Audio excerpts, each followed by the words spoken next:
பிரண்டைய நம்ம கையில் எண்ணெய் போடாமல் கையே படாமல் அரிக்கவே அரிக்காமல் எவ்வளோ ஈஸியாக நம்ம சுத்தம் பண்ணி பார்க்கலாம்.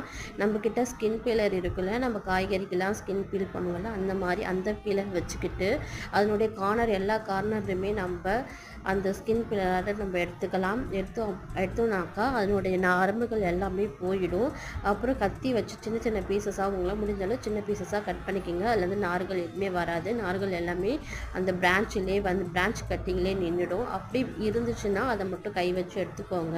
நடுவில் இருக்கிற பிரான்ச்சஸ் மட்டும் நமக்கு தேவையில்லை, அதை மட்டும் நம்ம தூக்கி போட்டுக்கலாம்.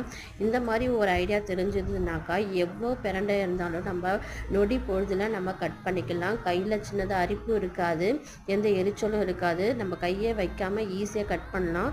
பிரண்டையில் அவ்வளோ பெனிஃபிட் இருக்குது. ஜாயிண்ட் பெயின்லேருந்து நரம்பு மண்டலேருந்து எல்லா பெனிஃபிட்டும் இது கொடுக்குது. இருந்தாலும் அதை நம்ம சாப்பிட்றதே இல்லை. அது காரணம் என்ன அப்படின்னா